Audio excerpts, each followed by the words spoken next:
Heard every week on the amateur radio bands all around the world, broadcast on low-power AM and FM stations across the United States, and one of the first podcasts on the Internet. We are This Week in Amateur Radio, the worldwide premier amateur radio and technology news magazine and bulletin service of the air. Here are the stories for release around the earth as we come to air with edition number 1402 of This Week in Amateur Radio. The FCC will be voting soon to expand unlicensed operations in the 6 gigahertz band. We will have the details. The ARRL is inviting amateurs to join in celebrating America's 250th anniversary with a year-long contest. The FCC has issued a reminder to the new experimental shortwave stations that they need to identify. KLOE-AM in Kansas goes dark and calls it quits after its tower is blown over in a storm. Nominations are open for the 3 Heritage CQ Magazine Hall of Fame Awards. The FCC bans the sale of all imported drones into the United States, and there are changes to drone regulations in the UK as well. We will have all the details. The ARRL declares 2026 as the year of the club, and one amateur radio club is helping to build newcomers' confidence in the hobby by teaching CW. All this and a lot more is straight ahead on today's edition of This Week in Amateur Radio. These headline stories will come to you in a moment along with this week's special features. We'll visit with Bruce Page, KK5DO, and get an update from AMSAT on what's new with all of those amateur satellites in orbit. Australia's own Onno Benshoff, VK6FLAB, and Foundations of Amateur Radio will have part 4 of his series called Building a Shack. This week he takes a look at coaxial cable alternatives. Our own amateur radio historian, Will Rogers, K5WLR, returns with another brand new edition of A Century of Amateur Radio. This edition takes a look at the use of CQ, which is used as a general call for initiating a contact. This took time to become an acceptable practice in the early years. Serious operators frowned on its use, mostly because it had been used to excess in the old days among the little boys with what they called squeak boxes, usually in exceeding long and sparsely identified calls. This will be part 2 of the edition entitled Call and Card.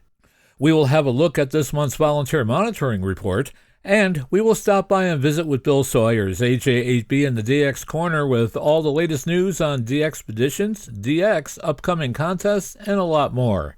That's all straight ahead as North America's premier amateur radio and technology news magazine and bulletin service, This Week in Amateur Radio, takes to the air right now.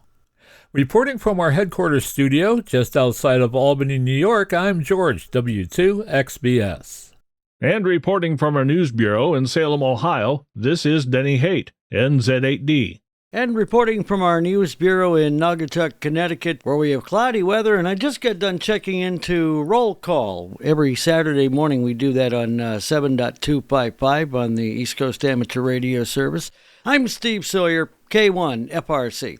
Reporting from our studio in Orland Park, Illinois, where the cold weather has me thinking about returning to Florida, I'm Mike Nicolich, K9DXM.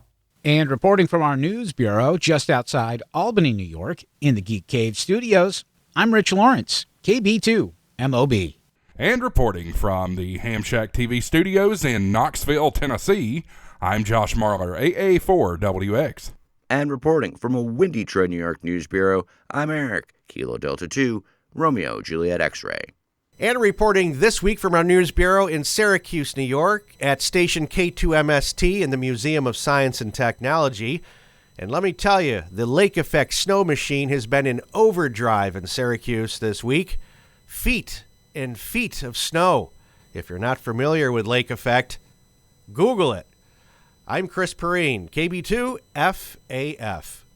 And reporting from our news bureau just outside Rochester, New York, along the southern shore of Lake Ontario, this is George, Kilo Charlie 2, Oscar X-Ray Juliet. Coming to you from a rather nippy but still sunny Space Coast in Florida, I'm Ed Johnsen, W2PH. And reporting from our amateur radio outpost in the Catskill Mountains of upstate New York, where we're scheduled to have a brief but pleasant January thaw this week. I'm Don Hulick, K2ATJ. And reporting from our news bureau in Sandwich, Illinois, where it appears we've successfully completed our first week of 2026, I'm Jordan Kurtz, Kilo Echo 9, Bravo, Papa Oscar. And reporting from our news bureau in Fayetteville, Arkansas, where the question of the day is, where's winter? I'm Will Rogers, K5WLR, patiently waiting, knowing winter is just around the corner, isn't it? Leading off our news this week, Chairman Brendan Carr said the FCC will act this month to enhance unlicensed use in the 6 GHz band. The FCC will vote to create a new category of unlicensed devices called GVP, or Geofenced Variable Power Devices, that can operate outdoors and at higher power than previously authorized devices, according to the announcement from his office headlined President Trump Unleashes American Innovation with a 6 GHz Win. The announcement said the action promises more jaw-dropping innovations and massive consumer benefits for years to come, driving growth in wireless, Internet of Things, and related industries. The proposal has been pushed by tech companies Apple, Broadcom, Google, Intel, Meta, Microsoft, and Qualcomm. In 2024, the Consumer Technology Association told the FCC it supported the idea. Carr said in the announcement that consumers will benefit from better, faster, and more affordable wireless services. He said the plan enables consumers to benefit from supercharged Wi-Fi and a new generation of wireless and innovative smart devices. The Commission provided this explanation of the technology. Geofenced variable power devices promise to overcome technical and regulatory constraints of other low-power devices, such as low-power indoor and very low-power devices. GVP devices offer data rates suitable for reality and virtual reality, short-range hotspots, automation processes, and indoor location and navigation because they operate at significantly higher power than very low-power devices. These benefits will be made possible by restricting GVP devices from operating in exclusion zones on certain frequencies to protect incumbent licensed services from any significant risk of harmful interference. In addition to the pending order to create a new category of GVP devices, the FCC said it will seek comment on proposals that could provide more utility for unlicensed devices in the 6 GHz band. The Federal Communications Commission made a subtle change last month that requires experimental high-frequency stations to follow its station identification rules. Now, previously, some HF experimental licenses were able to transmit without identifying by utilizing waivers. The licensees, which cover experimental operation in the 2 through 25 MHz band, are available on a temporary but renewable basis. Experimental HF stations are known to run as much as 800 kilowatts of power, but until December, some licenses held waivers allowing them to operate without identifiers. However, in letters issued to licensees on December 17th, the Commission emphasized their obligations. These now include strict adherences to the identification rules. The Commission explained that an experimental radio station must transmit its assigned call sign at the end of each complete transmission, or at least once every 30 minutes in clear voice or Morse code, with all digital encoding and digital modulation disabled during station identification. The FCC's Office of Engineering and Technology said the letters were in response to interference complaints from incumbent spectrum users. Several amateur radio bands, for example, operate in and around where experimental stations are licensed. One experimental station, Whiskey Kilo 2 X-Ray Juliet Kilo, is operated by Rockland Wireless, and it has its antenna on the Armstrong Tower in Alpine, New Jersey. It is authorized to operate with 16 kilowatts ERP, including through the 14.0 through 14.88 megahertz band. As Cobb noted, WK2XJK was exempted from identification as of December 1st. However, by December 17th, that exemption had been removed. Cobb went on to say that not all experimental stations had been exempted from radio station IDs. It remains unknown why some held waivers while others did not. Cobb speculated that it may have simply been a matter of whether or not the license requested an exemption at all. These licenses have drawn significant interest from the HF trading industry for sending data between the U.S. and foreign exchanges. While experimental HF stations can operate under Part 5 of FCC rules, the Commission states that licenses are not permitted to provide commercial service, charge fees, or receive payments for products or services operation. Experimental license records are normally public, but applications can petition to withhold commercially sensitive data. Cobb also reported that the Commission rejected requests from Skywave Networks to reveal confidential information in license applications through the Freedom of Information Act. You are listening to North America's premier news and information service for the amateur radio hobbyist. We are This Week in Amateur Radio.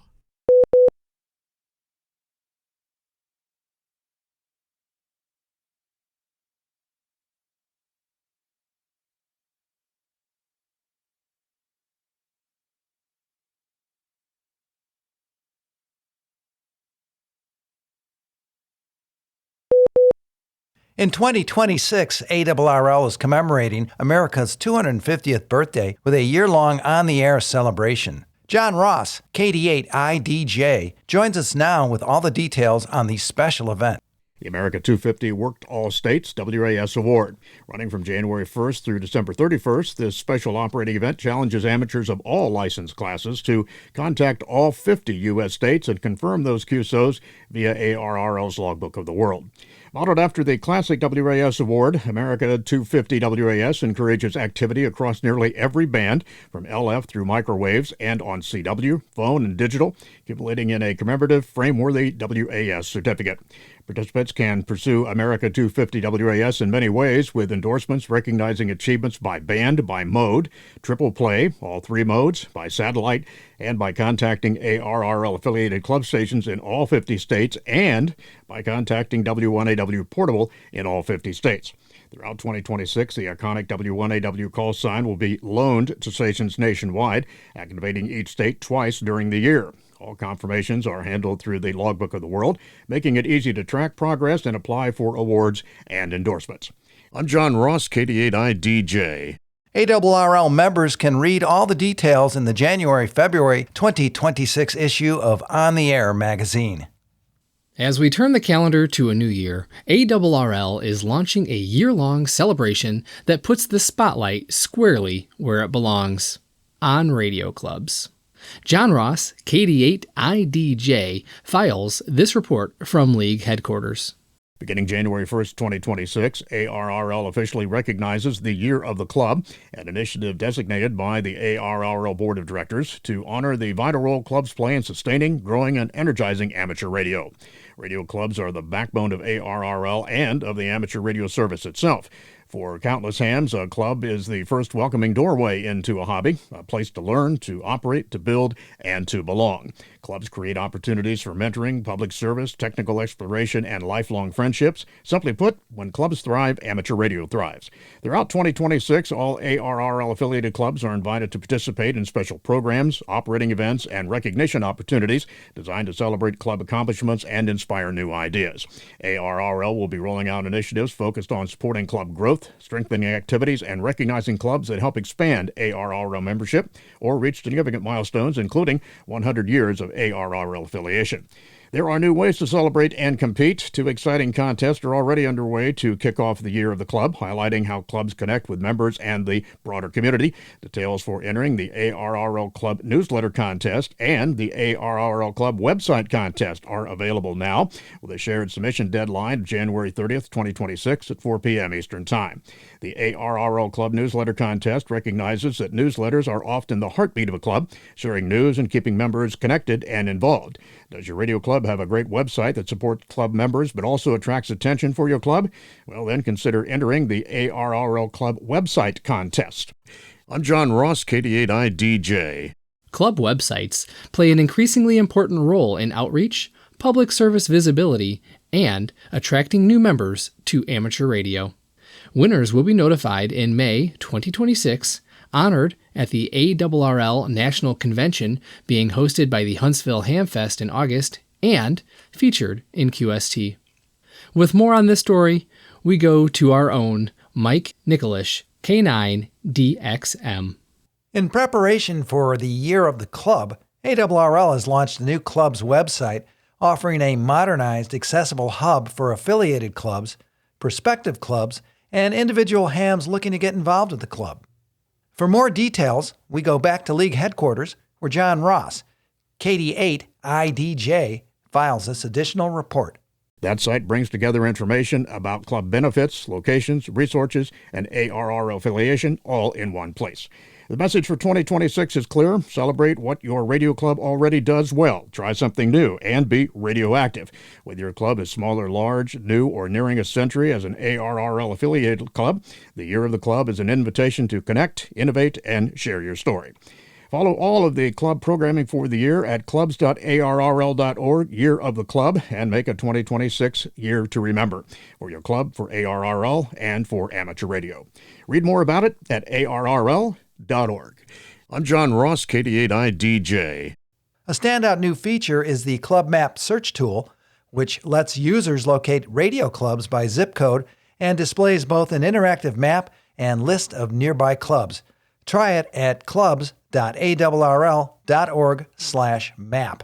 A new streamlined online application also simplifies the process for becoming a new ARRL affiliated club, and all clubs can use the new member verification tool as they set a club goal to increase ARRL membership among club members. The result is faster service, easier updates, and better support for the affiliated clubs. Everyone is encouraged to explore the new site and pages at clubs.arrl.org and affiliatedclubs.arrl.org. During 2026, every issue of QST will include club photos showcasing the people behind amateur radio's local success stories. Clubs are encouraged to gather members for photos, wear club or ARRL apparel, pose with banners or signs, and submit high-resolution photos along with names, call signs, and club information. It's a simple way to highlight your club's pride and presence on the national stage. See the photo submission guidelines at www.arrl.org/club-photos. In his editorial in the January 2026 issue of QST, ARRL Chief Executive Officer David Minster, NA2AA, noted that clubs have shaped his amateur radio journey from school clubs and field days to lifelong friendships built through shared activities. During the Year of the Club, he encourages members to recognize and thank volunteer leaders who make these experiences possible, while also looking ahead to new opportunities.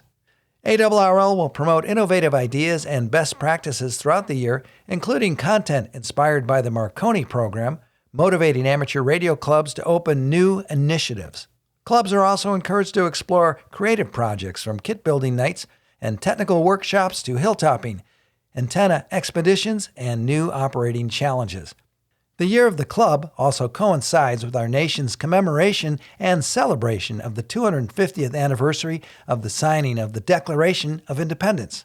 ARRL will mark the semi-quincentennial with special America 250 Worked All States Awards, including WAS and WAS Triple Play, and clubs will have the opportunity to participate through W1AW portable activations across the country, echoing the excitement of ARRL's centennial in 2014. The first state activations begin January 7th.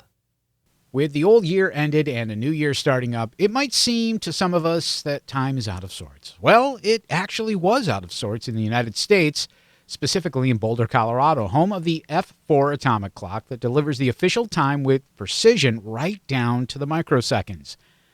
It seems that a storm-related power cut by the electric utility serving the Boulder campus of the National Institute of Standards and Technology caused a drift in time of 4 millionths of a second in the official timekeeper, the F4 atomic clock.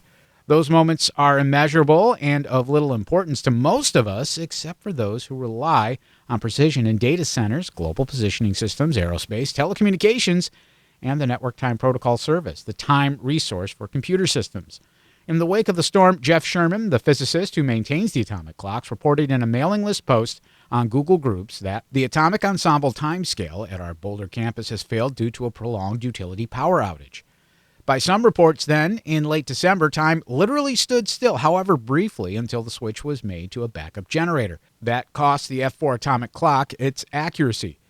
Anticipating the storm with winds of hurricane strength, the National Institute of Standards and Technology had previously advised users to connect to redundant systems at other campuses, such as WWW Fort Collins, Colorado, or Gaithersburg, Maryland, which would remain unaffected.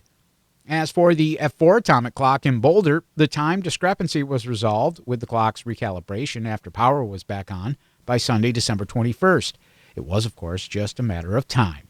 Also a matter of time is just how long the Leaning Tower of Goodland will remain standing. This longtime AM station in northwest Kansas is off the air after wind gusts exceeding 80 miles per hour left its tower leaning.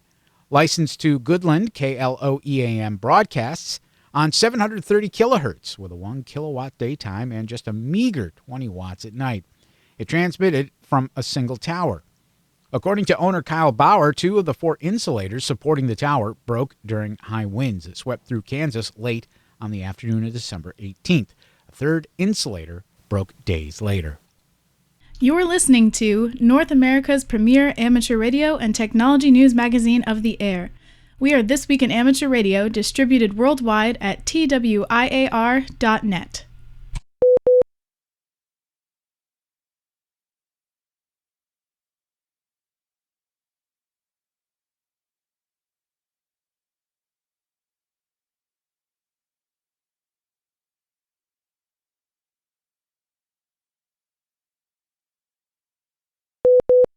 Nominations are now open for the 3 Heritage CQ Magazine Halls of Fame, each now administered by a different person or organization. The Heritage CQ Amateur Radio Hall of Fame honors individuals who have made significant contributions to the amateur radio hobby. More information is available on the hamgallery.com website. Nominations should be sent by February 28 to Tom Roscoe, K8CX, at k8cx@hamgallery.com. The subject line should include CQ Amateur Radio Hall of Fame. The CQ Contest Hall of Fame, administered by the Worldwide Radio Operators Foundation, recognizes amateurs who have made major contributions to the art of radio competition. Details are available on the WWROF website. Nomination deadlines are March 1. Nominations should be sent to John Doerr, K1AR, at cqk1ar@gmail.com. And finally, the CQDX Hall of Fame, administered by Indexa, which is also a March 1 deadline. This recognition honors those who organize major DXpeditions or make other significant contributions to DXing. Nominations should be sent to Bob Schenk, N2OO, at n2oo@comcast.net, with CQDX Hall of Fame in the subject line. Inductees to all 3 Halls of Fame will be announced at the Dayton Hamvention weekend in mid-May. In Germany, amateurs' use of the 70 megahertz band appears to be in limbo as of January 1st.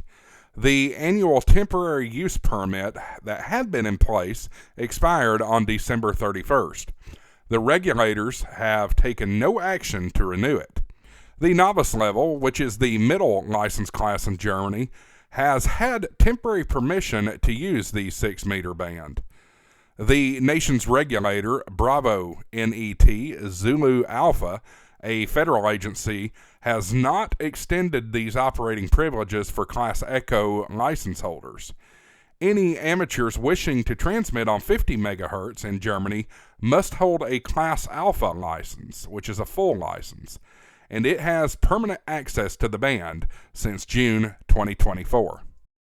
Federal Communications Commission Chairman Brendan Carr is closing out 2025 by touting what he described as a historic year at the agency. Looking ahead, Carr signaled that the Commission's aggressive agenda will continue into 2026. This is just the beginning, he said in a statement. The FCC is firing on all cylinders, and we will build on this momentum to deliver even more wins in 2026. A centerpiece of the chairman's 2025 agenda emphasized accelerating broadband deployment. He highlighted the FCC's effort to streamline the retirement of copper networks, overhaul environmental and historic permitting rules, and update pole attachment regulations.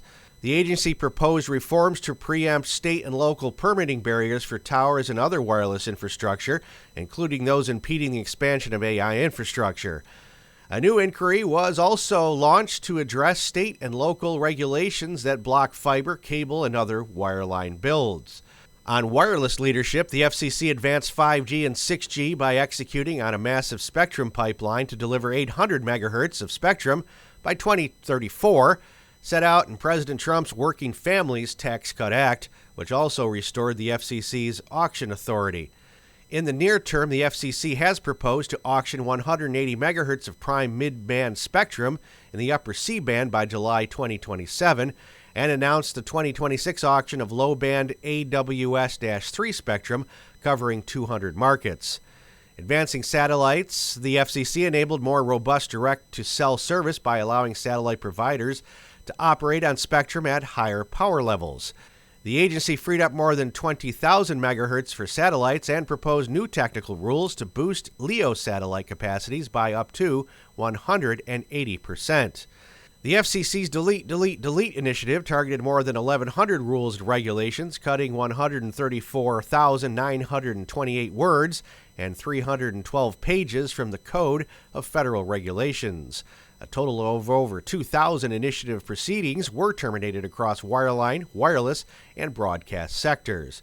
Part 95 changes for CB, GMRS, FRS, and the multi-use radio service included removing information about fines and penalties because the overarching United States Code already details sanctions the FCC can take against errant radio operators. The transmission of false distress signals and station identification also were removed because the United States Code already addresses these issues too. Other actions include removing Roger beeps from being allowed on CB channels, removing GMRS antenna heights because other FCC and aviation rules cover it, not requiring paper licenses for amateur radio operators because they are now downloaded online, and some updates on the regions that volunteer examiner coordinators can serve in giving online license exams. It is expected that other rule cleanups will come in 2026 as the FCC continues to streamline regulations. Since we reported on these moves, the FCC report and order was published in the Federal Registry. Unless valid objections are raised before January 2, 2026, the rules will be deleted on February 10, 2026. Carr also highlighted the FCC's move to end diversity, equity, and inclusion initiatives, as well as the FCC's reversal of an expansion to the E-rate program to fund school bus Wi-Fi and Wi-Fi hotspots. AMSAT is offering a limited-time promotion for new and renewing members that includes a free digital copy of Getting Started with Amateur Satellites. The promotion is being offered as AMSAT begins the 2026 membership year. Anyone who joins or renews their AMSAT membership during the promotional period will receive a download link for the latest edition of Getting Started with Amateur Satellites in their membership confirmation email. The guide is designed to help radio amateurs understand the fundamentals of satellite operation and serves as a practical reference for both newcomers and operators returning to the hobby. In addition to this limited-time promotion, AMSAT membership includes a subscription to the AMSAT Journal, access to archived issues, discounts on selected items in the AMSAT online store, and opportunities to participate in AMSAT elections, committees, award programs, and other AMSAT activities and programs. Members may also access archived proceedings from past AMSAT Space Symposiums through the AMSAT member portal. Beyond these tangible benefits, AMSAT membership supports the development, launch, and operation of amateur radio satellites, along with education and outreach efforts. Joining AMSAT is not just about individual benefits, it is about being part of the community that builds and operates amateur satellites for radio amateurs worldwide. As AMSAT looks ahead to 2026, the promotion helps launch another year of growth and opportunity for amateur radio in space. The National Trust in the UK is marking the 125th anniversary of the Lizard Wireless Station, the cliff-top site that helped transform global communications, with a month of special on-the-air activities and public openings throughout January. This historic building, perched above the Atlantic at Britain's most southerly point, first opened on January 1st, 1901, becoming one of the world's earliest commercial wireless telegraphy stations and enabling ships up to 80 miles away to communicate with land for the first time. Just weeks later, on January 23rd, 1901, the station achieved a groundbreaking feat, receiving a wireless signal sent from St. Catherine's Point on the Isle of Wight, conclusive proof that radio waves could follow the curvature of the Earth. The breakthrough paved the way for Guglielmo Marconi's landmark transatlantic communication from pole to, later that same year, establishing the foundations of long-distance radio communication. Today, the site remains a living piece of radio history. Cared for by the National Trust and run by dedicated volunteers, the station still operates as an amateur radio hub, connecting visitors and radio enthusiasts with the very landscape where pioneering experiments once took place. We pause for stations along the network to identify. We are This Week in Amateur Radio, your amateur radio and technology news magazine of the air, available as a podcast on iTunes, Google Play, iHeartMedia, and Spotify.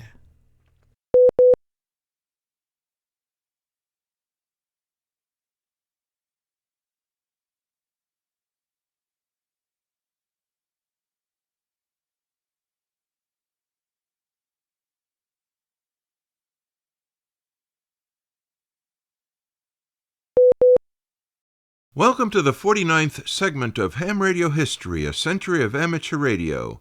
Ham's organizations, events, inventions. I'm Will Rogers, K5WLR. Our thanks go out to Chris Cadella, W2PA, for allowing us to use his website as we prepare these segments. Now come along with us as we bring forth this next chapter of Ham Radio History. Call and Card. This is part 2 of this segment. From the earliest days, hams used postcards to send reception reports to fellow amateurs. Two-way contacts were not always possible, and this was one way to let station operators know their transmitters were being heard. The reverse case also happened. An operator who saw his station's call sign listed in the Calls Heard section of QST would send a card to the listed receiving station inquiring about its receiving setup. In both cases, a reply was expected but not nearly often enough sent. Unanswered QSLs was a frequent complaint even back then. The practice of sending reports by postcard dates back to at least as early as 1916, when first mentioned by Edward Andrews, 3TQ, in a letter to QST. Andrews wrote how very valuable a reception report by postcard really was, and commented that he had never seen it mentioned in QST. In agreement, the editor suggested this was a great way to keep amateurs in touch with each other and better understand the range of their signals. Carl D. Don Hoffman, 8UX, had been drawing cartoons for QST since the 4th issue when he signed 880U, his pre-war call. In between, Hoffman served in the Military Intelligence Service radio division. He had set out to be a cartoonist and attended an art school for a while before quitting to open a radio store, then sold it to work for the Republic Electric Company. He was also the editor of a radio column in the Akron, Ohio newspaper. Hoffman wrote a letter published in the August 1919 issue of QST that mentioned using postcards to let the other fellow know you heard his signals. Despite the 1916 letter from 3TQ, QST credited Hoffman with originating the postcard QSL idea.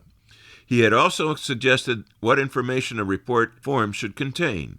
Hoffman had been sending such cards before the war, perhaps that's really why he got the credit, not his 1919 letter, and received many thanks from hams whose stations he heard. As inventor of the QSL card, although it was not yet called that, this letter was the beginning of the idea that has, by early 1924, developed to the point where every amateur station has its walls filled with these printed postcards, wrote the editor. The attribution stuck, and in September, Howard S. Pyle, 8ST, wrote about standards for amateur DX report cards, which he called the international fad that 8UX started. Pyle argued that the only basic pieces of information that really should appear on cards were the call sign and address of the sender, the time and date of the received transmission or QSO, and possibly also the wavelength. Furthermore, he asserted that information about antennas and equipment was superfluous, and besides, it was better to leave blanks for such things since they changed so frequently. Clearly a minimalist, fancy design was something Pyle just could not fathom or tolerate. He criticized the use of pale colors, pointing out that they do not photograph well in black and white printed magazines, and using lots of colors and flourishes was best left to those with some actual artistic talent, lest you make yourself and your station ridiculous to the fraternity. Besides, single-color cards were less costly, too. Lastly, he criticized near-funny cards, writing that there are actual born humorists in the world, but judging from the cards that he had seen, there are surprisingly few in the amateur fraternity, while the efforts of the would-bes are rather disgusting. Avoid cheapening your card by a display of vaudeville humor, whereas cheapening in appearance by using all one color was apparently fine. Bah, humbug, he didn't add. Included in this material are quotes from the following: E.A. Andrews, QSL, Radio Communications by the Amateurs, QST, June 1916, page 142. Who's Who in Amateur Wireless, QST, February 1924, page 57. From QST's Cartoonist 880U, Radio Communications by the Amateurs, QST, August 1919, page 29. H.S. Pyle, The Amateur DX Report Card, QST, September 1924, page 36. With a tip of the TWIAR cap to Chris Cadella, W2PA, for the use of his website, Ham Radio History, A Century of Amateur Radio, Ham's Organizations, Events, Inventions. I'm Will Rogers, K5WLR, reporting for This Week in Amateur Radio. Foundations of Amateur Radio. When you start the process of getting your hobby off the ground, either for the first time or after a hiatus, you might be left with the impression that the only way to do amateur radio is to have a shack, a place where you can set up your gear and connect it to that gear using coax, one or more antennas. While that's a common scenario, it's not the only one at your disposal. We are, after all, in the game of communication, and over the past few decades, options have exploded. Starting closest to the traditional radio coaxial antenna is to consider indoor antennas. There's many to choose from.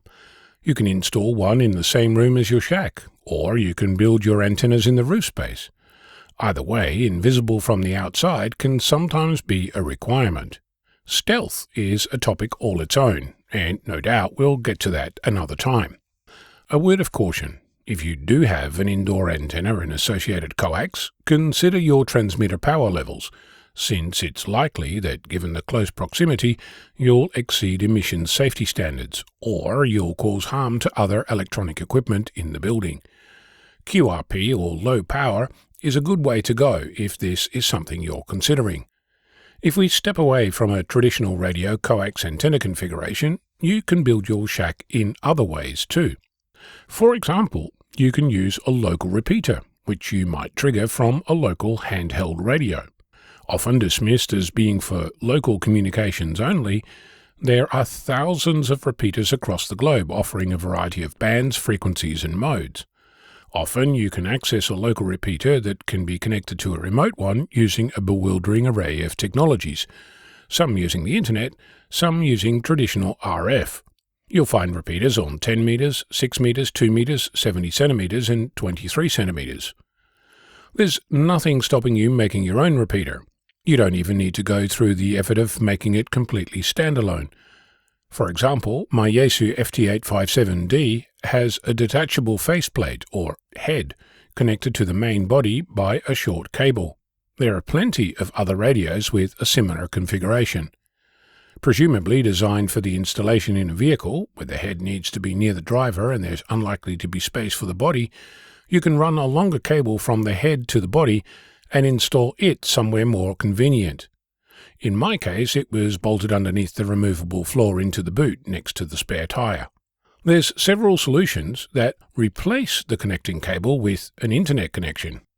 Now, that internet connection can be across the room, from inside your shack to your garage, or between your shack and a remote hill where you have permission to put up a bit of gear. In fact, the same type of setup can be used to connect to shared radios, and companies like Elecraft, Flex Radio and ICOM make specific remote heads that can operate remote radio equipment marketed as RF decks, without needing to install and maintain computers at either end. But more often than not, this equipment is brand or model specific, which raises another option. You can connect to remote equipment across the internet using your computer, which means that your shack might be a computer, a laptop or a mobile phone, and your gear might be in a different country. Many radio clubs have discovered that their often extensive radio shack is virtually unused during the week, and have installed remote equipment to allow you as a member to connect, sometimes as part of your membership, sometimes with an extra fee, since there are costs associated with setting this up and keeping it running. At some point, you're going to discuss this with other amateurs, and you're potentially going to hear someone tell you that this is not real radio. Considering over a century of radio evolution, from spark gap through valves, transistors, integrated circuits, and software-defined radio, where exactly is the real radio line drawn? Is using Whisper, RTTY, FT8, Hellschreiber, Olivia, SSTV, PSK31, Domino, MFSK, and thousands of other digital modes real radio? If the answer to that is an emphatic yes, then ask yourself, how do you actually use those modes? The answer looks suspiciously like a computer running digital mode software, either connected to a physical radio in the same room or connected to one across the internet. In other words, with the proliferation of communication alternatives, amateur radio is evolving. No doubt it will evolve further. So today, a perfectly viable and some might say modern amateur radio shack might not actually have any traditional RF-based radio gear, though perhaps a handheld might be something to consider when you next treat yourself. Not because without it you're not a real amateur, but because it opens your world to other means of communication, something which I think is perhaps even more important than building the perfect shack. In other words, you are not required to have a shack to be a radio amateur. It's just that it brings with it another dimension of engagement and activity. Speaking from personal experience, I miss my functional shack, but it's evolving, so there's that. Next time I'll take a look at antennas, stealthy or otherwise. I'm Ono, Victor Kilo 6, Foxtrot Lima, Alpha Bravo. You are listening to This Week in Amateur Radio, available as an on-demand stream from Spotify, Deezer, and wherever podcasts are available.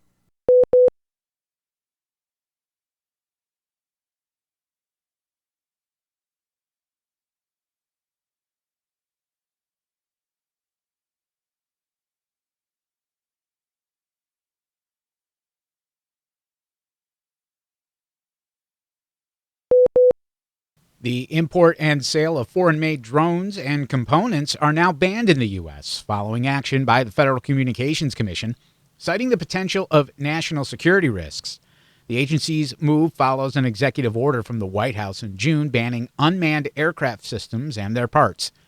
The executive order, known as Restoring American Airspace Sovereignty, stated that the move also has the goal of boosting drone manufacturing in the U.S., for use here and for export to the global marketplace.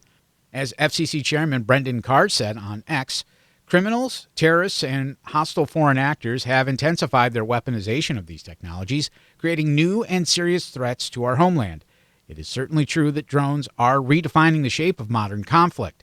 But the question here is, if foreign drones get banned, why wouldn't all these bad guys just buy American drones instead? It's not clear how the prohibition solves the purported problem. To be clear, this ban only affects any future drone models designed outside the U.S. In other words, anything you can buy right now will continue to be on sale. It's just that any newer models will not be certified, so going forward, only old foreign drones and new domestic ones will be available. Take that, terrorists! However, the military and Homeland Security Services can still request waivers for specific models they want, And given that many first responders use drones these days, it wouldn't be surprising if they get waivers too. But part of the reason those American companies struggle is because they are fighting the established dominance of foreign drones, specifically from China and even more specifically from DJI. This one company commands upwards of 70% of the entire world's drone market. Its products are cheap, reliable, and capable. However, in this world of trade wars and Taiwanese tensions, relying so heavily on a Chinese company is a potential risk. Besides, they might not be secure. The Army banned DJI drones in 2017 for cybersecurity reasons, and they might even be sending all their information back to the Chinese government, per CNN. So the Trump administration appears to have just taken a hammer to the whole situation. Bad drones go away. The problem, of course, is that leaves everyone who uses them in the lurch. Drones are a huge market, estimated to be about $6 billion in the U.S. As an example, drones have become critical to agriculture in a way that cannot be cheaply replaced. The good news is that everyone can still buy the same old models they have been. The bad news is they'll never get all the cool new stuff that the rest of the world will get. To catch up, America will need to build competitive capabilities at a competitive price. As of January 1, the landscape for drone operators has also changed in the UK under new Civil Aviation Authority regulation. Each drone to be sold must carry class marks that reflect compliance with that particular aircraft's technical and safety standard. The class marks are similar to those used in the European Union and cover where and how the drone can be flown. There's also an array of new regulations covering different weights of drones and their permitted proximity to people or crowds of people. Drones carrying cameras and weighing at least 100 grams are also required to have a flyer ID. A remote ID is also required to transmit the drone's ID and its location while airborne. The new regulations apply to drone use by hobbyists as well as professional. The class-based regulations do not apply to drones purchased before the 1st of this year. They will instead operate under a weight-based rule. For specific rules, visit caa.co.uk/drones. There is now an easier way for ham radio experimenters to secure a static IP address specifically designed for amateur radio use. With more details, we go to John Ross, KD8IDJ, with this report.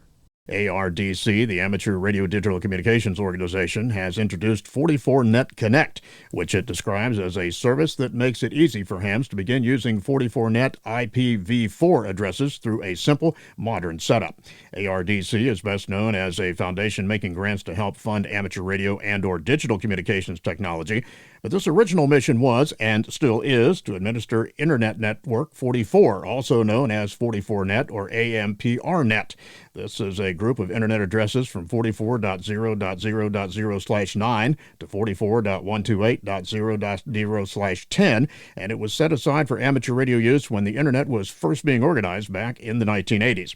According to ARDC, 44Net Connect uses modern, secure WireGuard networking that's already supported by many popular routers, including Netgear and TP-Link, and it works across a wide range of devices from desktop computers and phones to tiny Raspberry Pis.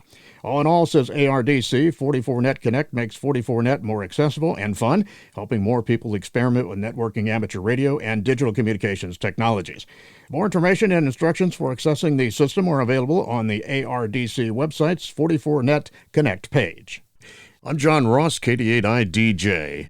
The group explains that whether you're experimenting with digital modes, improving repeater infrastructure, setting up a home lab, or just curious to see what 44Net is all about, this new service lowers the barrier of entry to get you started. The group says 44Net Connect offers 4 especially useful features: simple setup, a static IPv4 internet access that doesn't rely on your commercial internet service provider, bypassing carrier-level network address translation limitations, and a safe space to learn and experiment with networking technology without fear of breaking the internet. There are 4 new section managers taking on the top volunteer leadership role in the ARRL field organization on January 1st, 2026. Brett Steeman, KD8SCL, has been appointed as the Ohio section manager to finish the term that will end September 30th, 2026. Steeman of Pataskala has recently served as the Section Emergency Coordinator. He has taken the reins from Tom Sly, WB8LCD, who has decided to step down following his tenure as Ohio Section Manager since 2021. Mike Corey, KI1U, has been appointed to be the ARRL Rhode Island Section Manager, completing the term that will end June 30th, 2027. Corey of Coventry has been serving as the Assistant Section Manager and Public Information Coordinator. Rhode Island Section Manager Nancy Austin, KC1NEK, is stepping down early following her service in the position since 2023. Ralph Katz, AA8RK, will become the ARRL Section Manager of Michigan with a term ending June 30th, 2028. Katz of Ann Arbor was the only nominee for the position during the most recent election cycle. He succeeds Larry Camp, WB8R, who has served as the Michigan Section Manager since 2023 and from 2012 through 2017. Keith Elliott, W6KME of Newbury Park, California, will be the Santa Barbara Section Manager through June 30th, 2028. He was the sole nominee during the most recent election cycle. Elliott takes on the role of Section Manager after John Kitchens, NS6X, completes his term of office as Section Manager. Kitchens has served as Section Manager since 2018 and was elected to the ARRL Board of Directors last month to become the Vice Director of the Southwestern Division starting January 1st. The ARRL field organization is divided into 71 sections and is comprised of more than 60,000 volunteers among ARRL's membership. The New Zealand Association of Radio Transmitters was created for the country's ham radio operators 100 years ago in Auckland on August 16th. Not looking to miss out on a full-scale celebration this year, hams have already begun marking the occasion with modified call signs. So how do you show pride in the group that has come to represent and advocate for amateur radio in New Zealand? One way is to drop the ZL prefix and swap it out with a ZM during the centenary year of 2026. So be listening. The ZM prefix is a recognized special event call sign in New Zealand and has been used before. This occasion is a far happier one than the previous authorizations of radio spectrum management, which allowed the use of ZM during the period of the COVID-19 lockdown. Don't worry, the ZL prefix isn't going away this year. You'll see. Be hearing for special event call signs such as ZL100MVL and ZL100AM, which have been approved for use until March 31st, 2026. Here's to the next 100 years for New Zealand's amateurs. We pause for stations along the network to identify. We are This Week in Amateur Radio, available as a direct download on our website at www.twiar.net.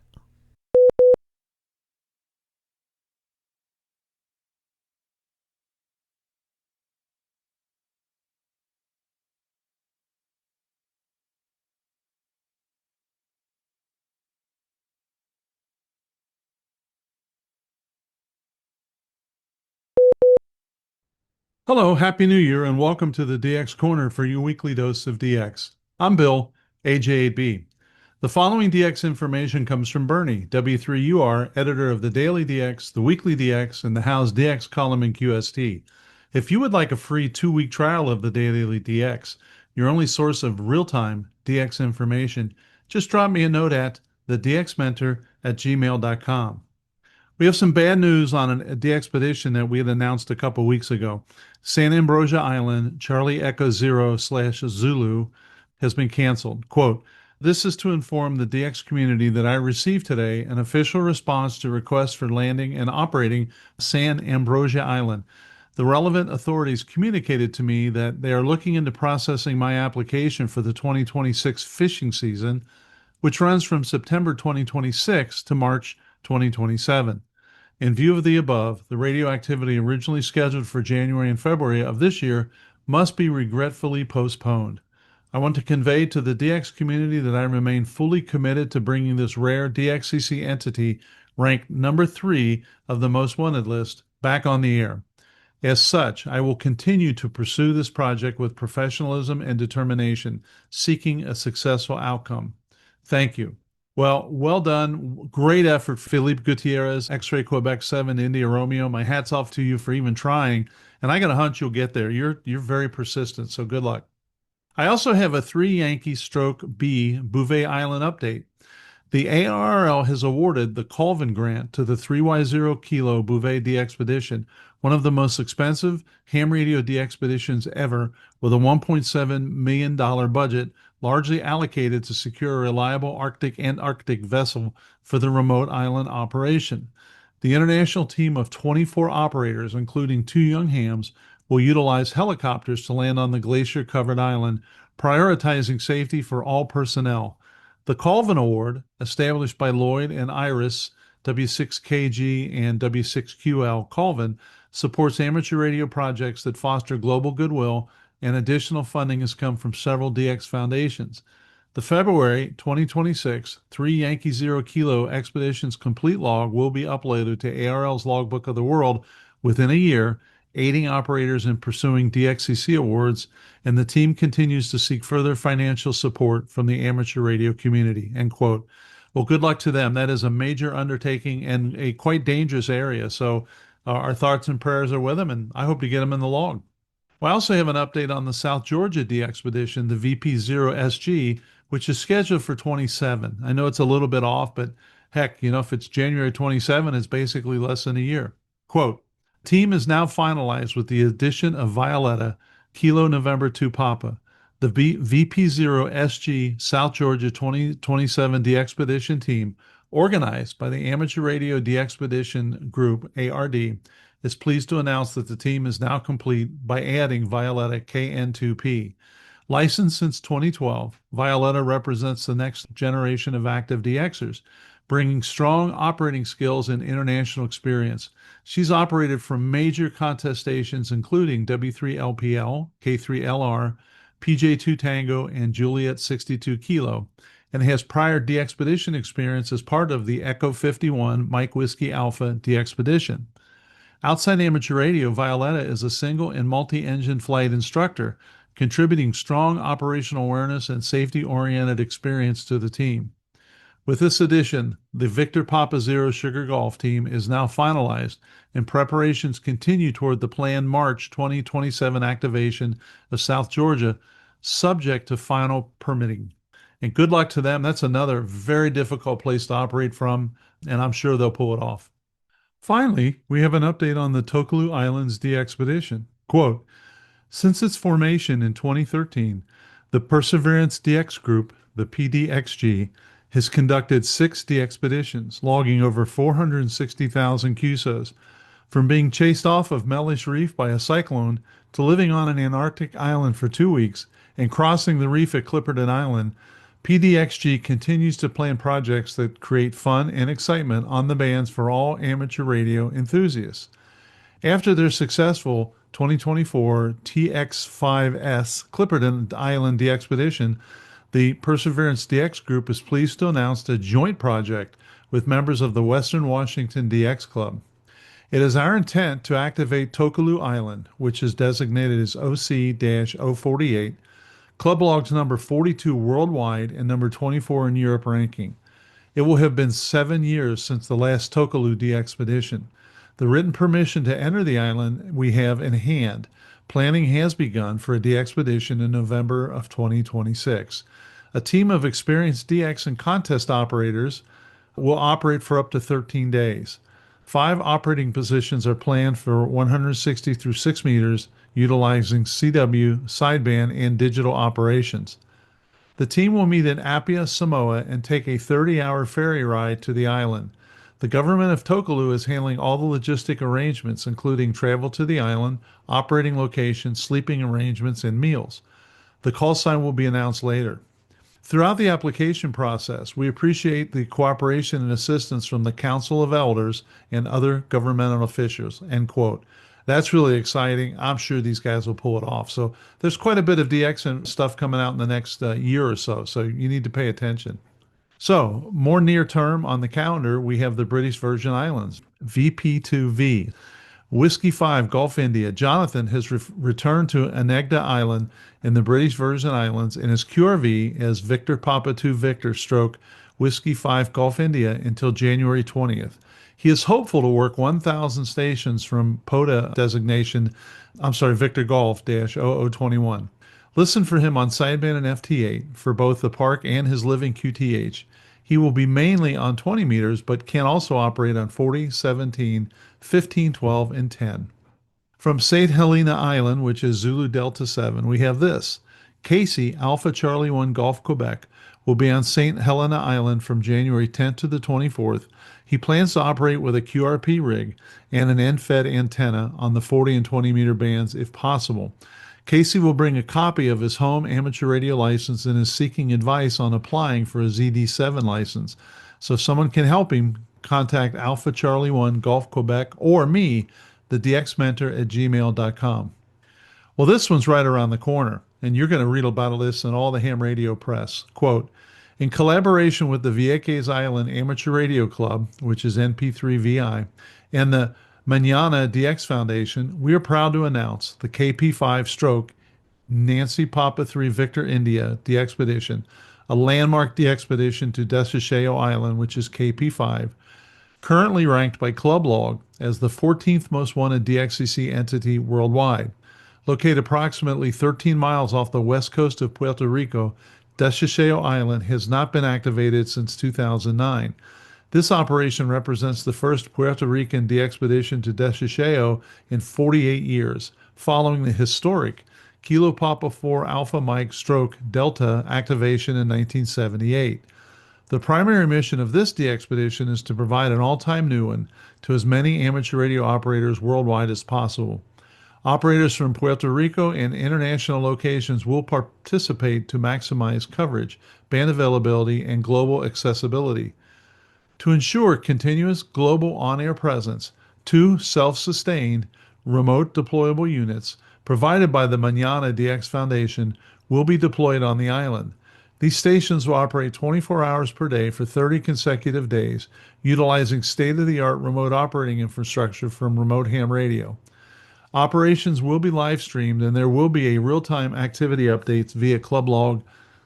Nancy Papa 4 Golf, Dr. Otis Vincennes is the expedition leader, and Nancy 2 Alpha Juliet, Stephen Haas is media officer and pilot. And kind of stay tuned because the DX Mentor should be having a on-island interview with Otis here in about a week or so. We will be back with more from our DX mentor, Bill Sawyer's AJ8B, after we take this quick pause for stations along the network to identify. You are listening to This Week in Amateur Radio.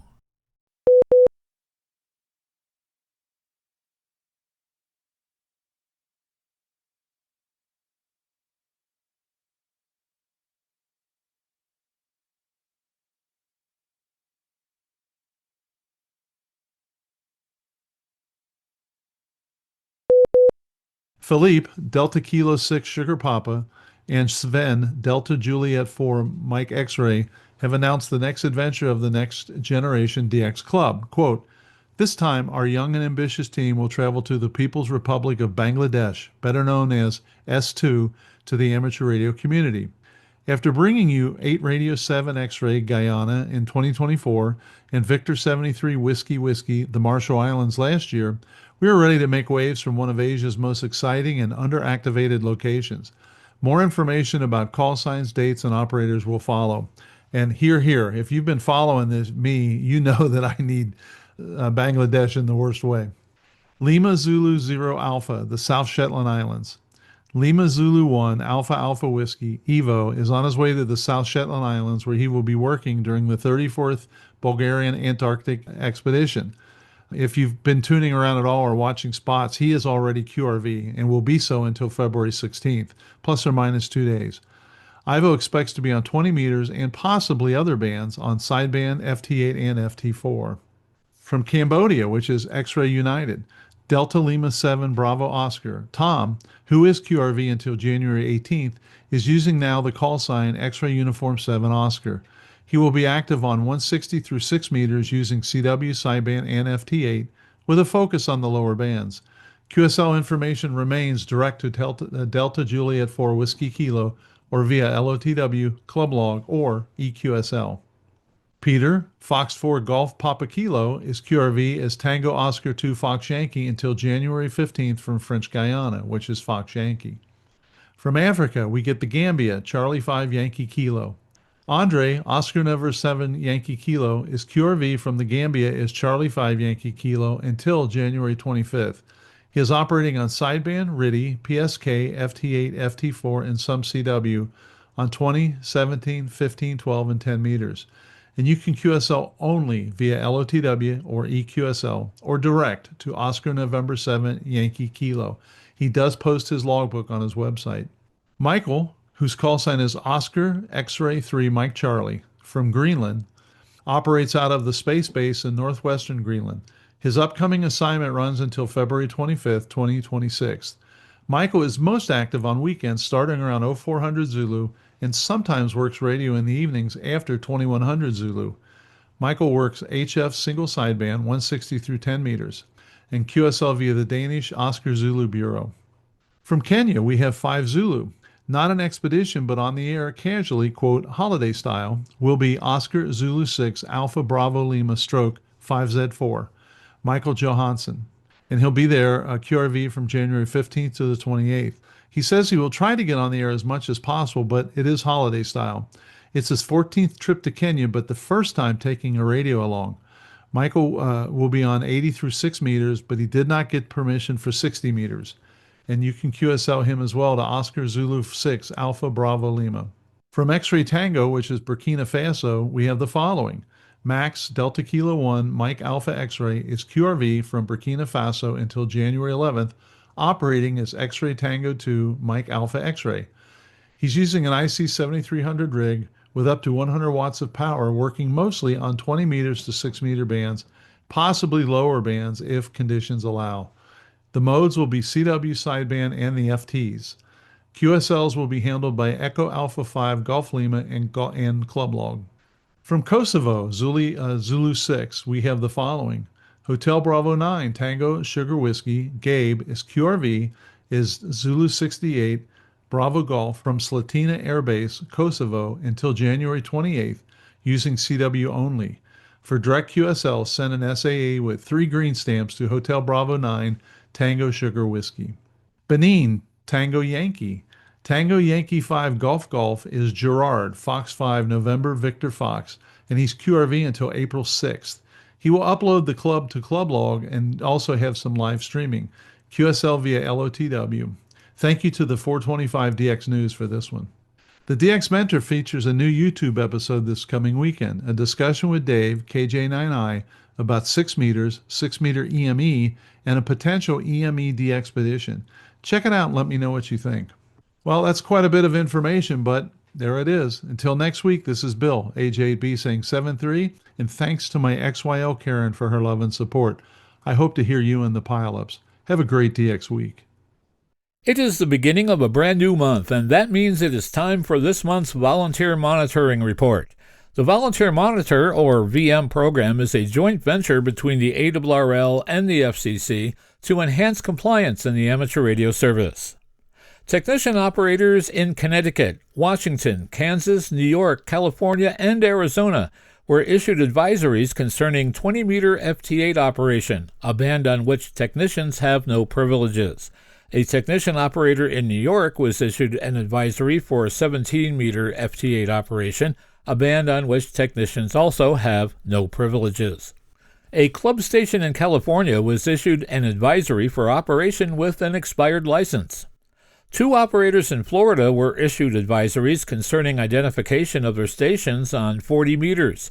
Section 97.119 Subpart A requires amateur stations to transmit the assigned call sign at the end of each communication and at least every 10 minutes during a communication.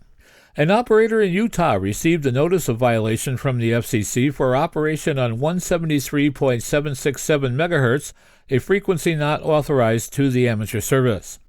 An operator in Florida received a notice of violation from the FCC for broadcasting, prohibited by Section 97.113 Subpart B of the Commission rules, and for refusal to allow an inspection, in violation of Section 97.103 Subpart C. Both operators were directed to respond to the notices within 30 days with sworn statements under penalty of perjury. Interference to amateur satellite operations was informally resolved through the VM program. Persistent interference to 3.868 MHz was determined to be from a foreign transmitter. There was one virtual club presentation about the volunteer monitoring program given to the Oro Valley Amateur Radio Club in Tucson, Arizona. The FCC requested assistance in 2 cases, a public safety case near McAllen, Texas, and a case involving unlicensed operation in California. The totals for this report's monitoring were 1,235 hours on HF frequencies and 2,003 hours on VHF frequencies and above, for a total of 3,238 monitoring hours. We thank Volunteer Monitor Program Administrator Riley Hollingsworth, K4ZDH, for this month's report. One of the top stories we covered in 2025 was a proposal to add VHF low frequencies in the 30 through 50 megahertz range for use by family radio service users and general mobile radio service licensee. The proposal asks that the Federal Communications Commission reallocate underused frequencies to allow FRS and GMRS growth on frequencies that would offer farther range in some areas. National Capital Communications LLC, also known as Mid-Atlantic REACT in Washington, formally requested the FCC reallocate a series of outdated and abandoned frequencies to enhance GMRS and FRS capability. The petition was submitted by Michael C. Trajos, KAB7046, a longtime GMRS licensee who is a physician. He is also a general class ham with a call sign of KB4PGC and has other FCC licenses too. The petition was filed in response to FCC rulemaking efforts and aligned with President Trump's executive orders promoting deregulation and efficient government operations. The request highlighted a growing need for longer-range, publicly accessible communications tools in the face of increasingly severe natural disaster. Frequencies being sought in the proposal included old cordless phone channels at 46 and 49 megahertz, low-power baby monitor and walkie-talkie channels from 49.83 through 49.89 megahertz, and abandoned VHF low-paging frequencies at 35 and 43 megahertz. The latter assignment is being sought for 7 repeater channels with 300 watts of maximum power. The petitioner also asked the FCC to proceed forward with the petition and issue a rulemaking number to adjust the proposed reallocation of frequencies because it's in the public interest. No action has been taken so far, however. Communications channels remain open between the petitioner and the agency. You are listening to North America's premier news and information service for the amateur radio hobbyist. We are This Week in Amateur Radio.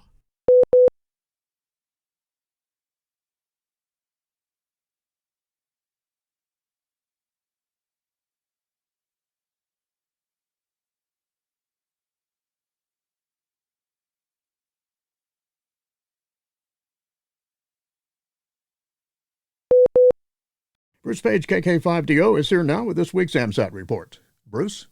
Thanks, John. We hope you had a wonderful holiday season. A few weeks back, we spoke about the AMSAT CubeSat Sim Kit, and it was of great interest to many. I'm pleased to announce that they are now available and that when they sell out, back orders will be allowed. The parts will now start to become available more readily, and it should be easier to order one. Visit AMSAT online store at amsat.org. In following through with AMSAT's youth initiative, we have worked with Eric N2XCE to create the first of many youth courses. Eric, having been a science teacher in New Jersey and a graduate of Montclair State University with an MS in geosciences, makes him a perfect fit for this task. He has created our first course, An Introduction to Satellite Meteorology. The second course, Satellites and Climate Change, is also available. These courses are free of charge at Buzz, that's BUZZSAT.com. The next course, which will be available shortly, is Satellites and Pollution Control. Future course development will be for courses on wildlife and natural resources, navigation, satellite design and operation, space exploration, communications, broadcasting, military operations, and much, much more. BuzzSat.com is AMSAT's website for kids. This is Bruce Page, KK5DO. Back to you, John. And thanks, Bruce, for that report. It is time for our weekly look at solar weather and the terrestrial propagation forecast. Geomagnetic field activity is likely to reach G1 or minor geomagnetic storm levels on January 13th and 14th, and then again from January 17th through the 20th. Unsettled levels are likely on January 12th and then again from January 21st through the 22nd. All enhancements in geomagnetic activity are due to the anticipated influence of multiple recurrent coronal holes. The remainder of the outlook period is expected to be mostly quiet. A tracking model from the NOAA and SWPC shows a coronal mass ejection could pass close to Earth by January 11th. Multiple faint coronal mass ejections were observed off the southeast limb originating from region 4334. However, modeling appeared to show no Earth-directed component. Solar activity is expected to be low, with a 45% chance for minor to moderate M-class flares and a slight 10% chance for isolated X-class strong flares until January 10th. Solar wind parameters became mildly enhanced after January 7th. However, coronal hole high-speed stream influence is expected to persist through January 10th. Unsettled to active conditions are expected to continue on January 10th and 11th as the coronal hole moves further into a geomagnetic position, along with the possible arrival of coronal mass ejections that left the Sun back on January 8th, with a chance for isolated minor storm conditions late on January 10th. According to the original forecast, solar activity was expected to gradually decline until mid-January. However, an active region, AR 4336, emerged in the southeast of the solar disk in a location where nothing unusual had occurred during the previous solar rotation. As a result, overall solar activity is already beginning to increase. Note that the forecast for the coming days is very uncertain. If the situation from the last solar rotation repeats itself, solar activity could continue to increase through mid-January, while the days of January 15th through the 18th could be geomagnetically active or even disturbed. However, it seems that a reliable forecast cannot be made right at this time. For more information concerning radio propagation, visit the ARRL Technical Information Service, read a quick guide to HF propagation using solar indices, and check out the propagation page of Karl Luetzelswab, K9LA. For customizable propagation charts, visit the VOA-CAP online for Ham Radio website. This weekend kicks off 3 great weekends of amateur radio contests. The North American QSO Party, CW-NAQP, runs from 1800 UTC, January 10th through 0559 UTC, January 11th, 2026, and is a favorite of both newly licensed amateurs and seasoned operators.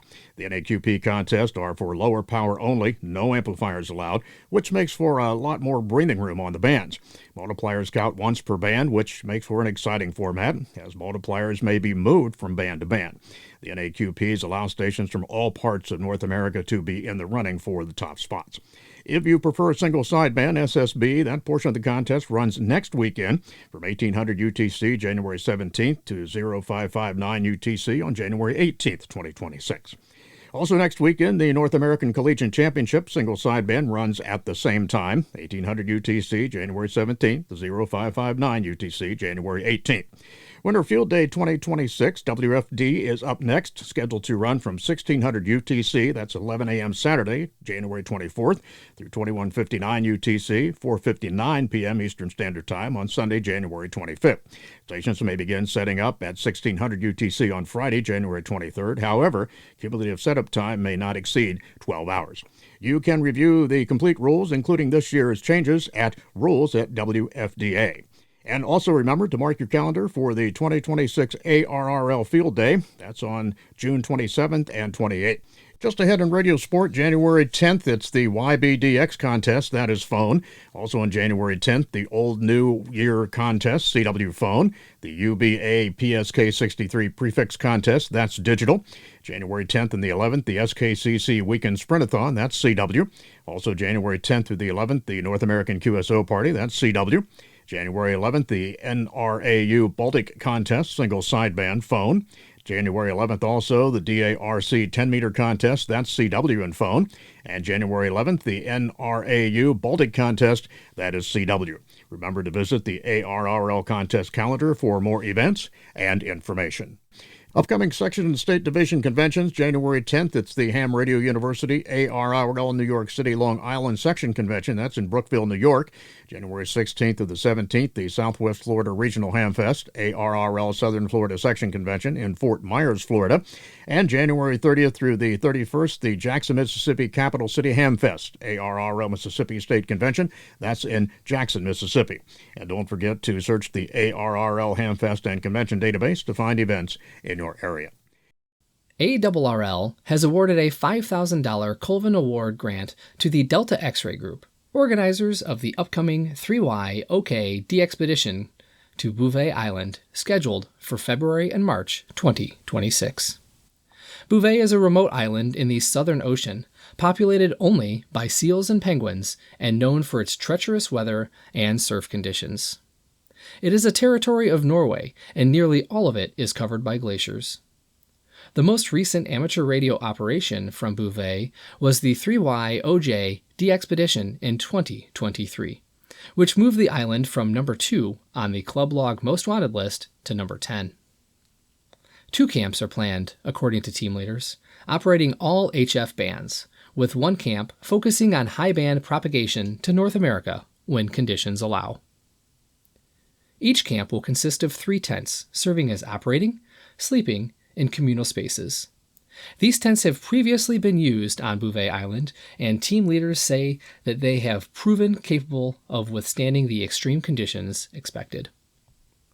Plans call for the team to leave for Bouvet from Cape Town, South Africa on February 1st, weather permitting. 3Y OK plans to use helicopter airlifts to transport personnel and equipment between the vessel and the island. The group expects to spend 3 weeks on and around the island and will attempt to make contact with as many other ham radio operators around the world as they can, using up to 8 stations operating on CW, SSB, FT8, RTTY, and the QO100 geostationary satellites. The 3Y OK DXpedition is perhaps the most expensive ham radio expedition ever mounted, with a budget of $1.7 million, most of which, $1.2 million, is for what the team refers to as a reliable commercial Arctic-Antarctic vessel, noting that safe and reliable ship transportation continues to be a challenge for such remote island expeditions, and the cost continues to rise. Team leaders note that the foremost priority of the 3Y OK expedition is the safety of the operating team, support personnel, and the vessel and helicopter crews. The team consists of 24 operators from 14 countries. 2 of the team members are young hams, 21-year-old Max Friedman, N4ML, and ARRL staff member, and 26-year-old Alex Scheinberg, DL2ALY, an aviation engineer currently working at a German research station in Antarctica. The Colvin Award is funded by an endowment established by the legendary DX couple Lloyd Colvin, W6KG, and Iris Colvin, W6QL, both now deceased. The award is intended to support amateur radio projects that promote international goodwill in the field of DX.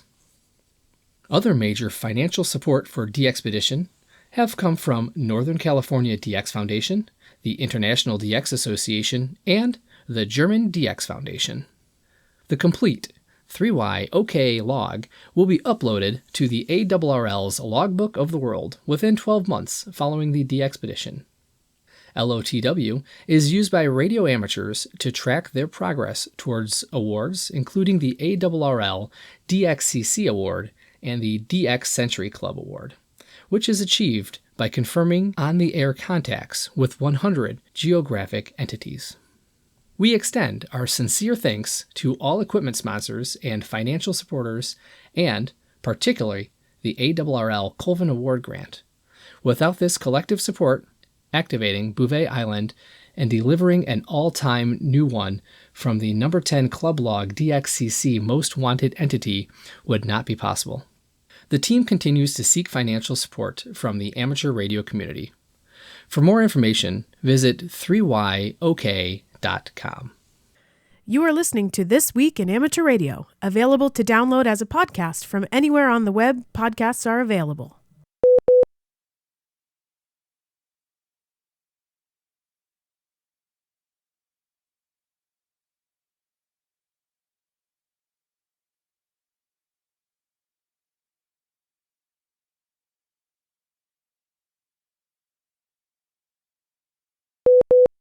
Richard Dean Straw, N6BV, died on July 9, 2025. Amateur radio was one of his passions. With more on this story, we go to League headquarters, where John Ross, KD8IDJ, files a special report.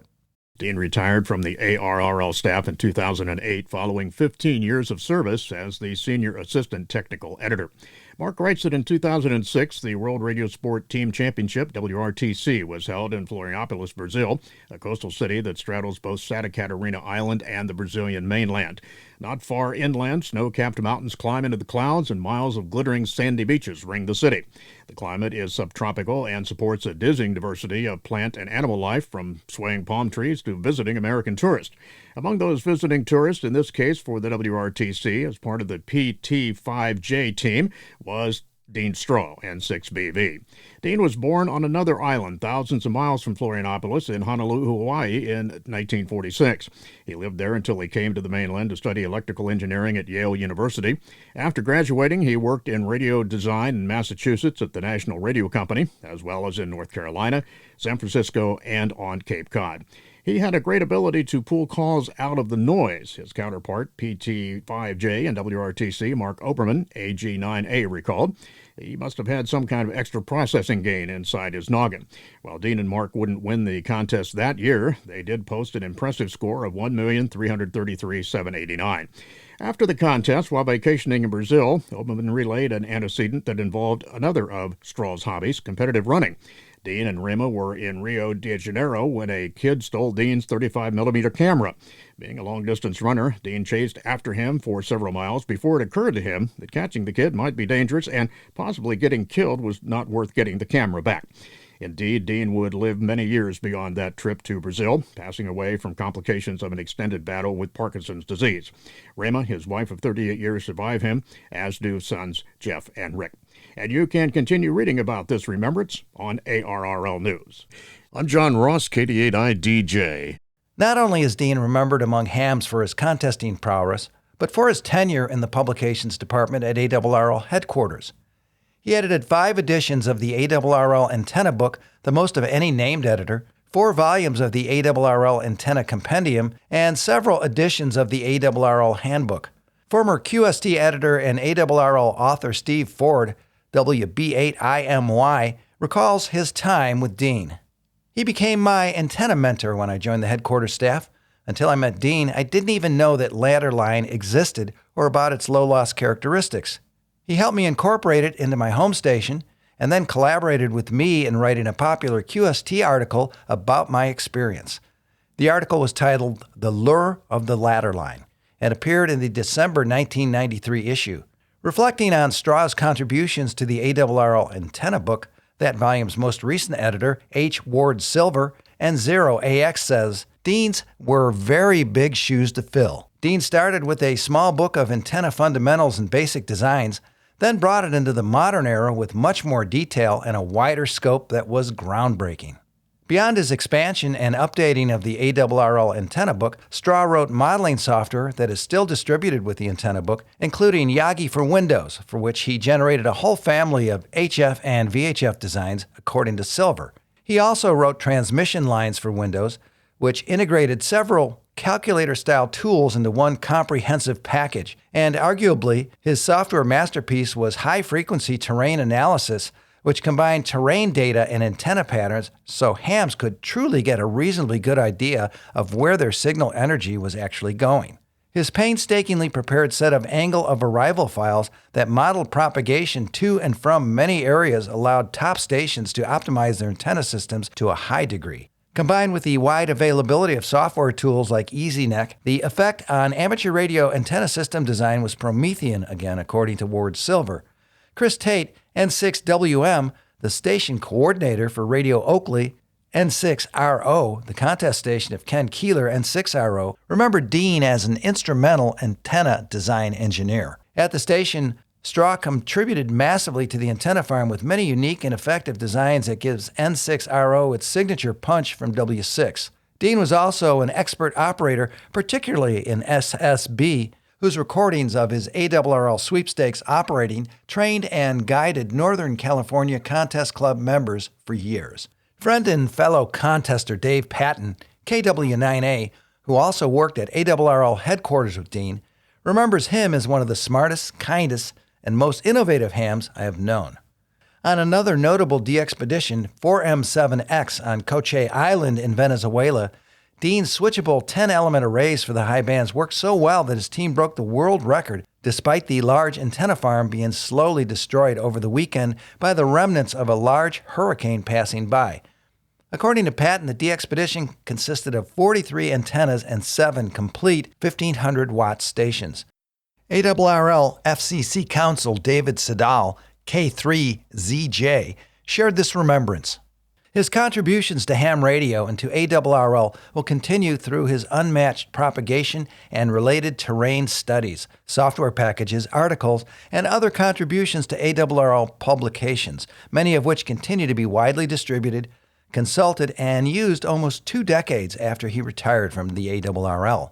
Dean Straw's N6BV legacy lives on through his many contributions to ham radio at ARRL headquarters and beyond, and in the countless lives he touched with his generosity, intelligence, and love.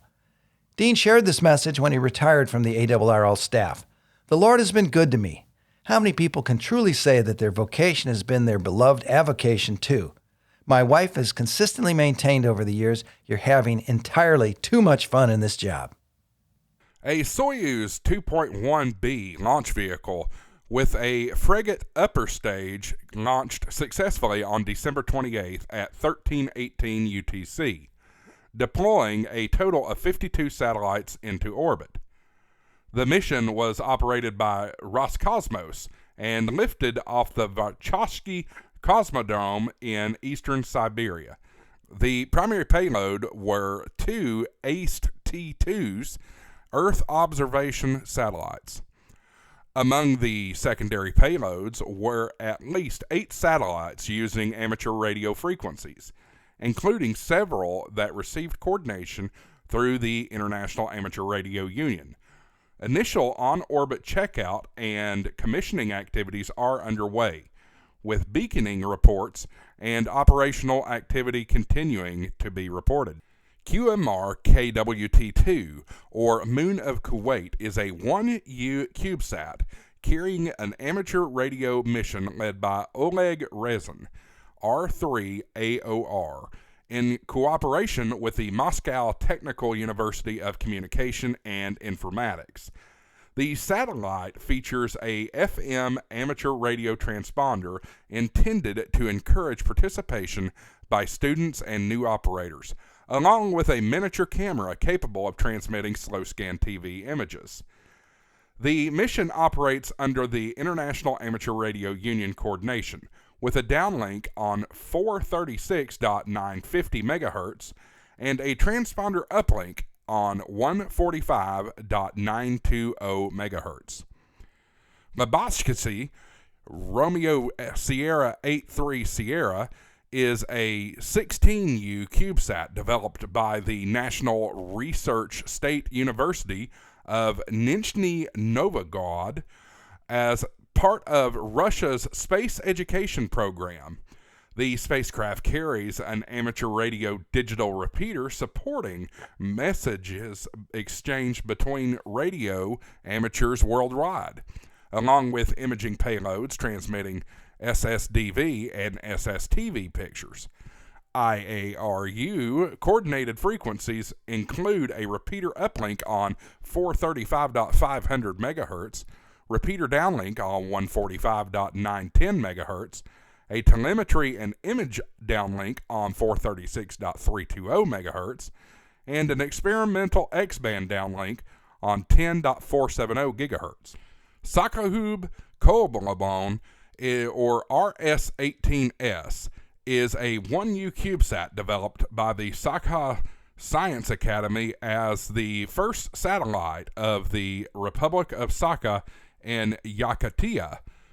The spacecraft uses a single UHF amateur radio transceiver for telemetry, command, and educational payload data, including digital transmissions and SSTV images. The satellite operates with IARU coordination, including a downlink on 437.350 MHz.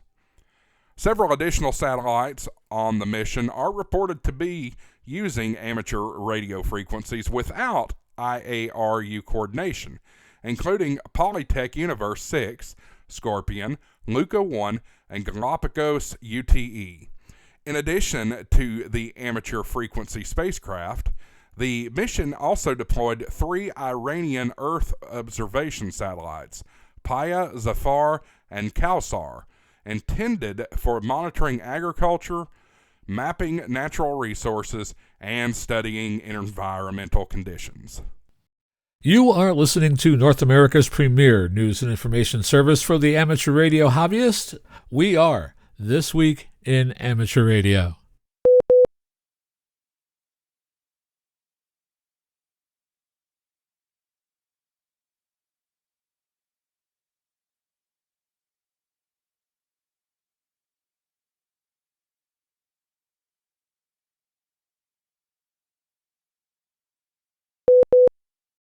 The CubeSat Developers Workshop team has opened the call for abstracts for the 2026 workshop, inviting members of the CubeSat and small satellite community to submit presentations covering mission concepts, technical developments, and operational results.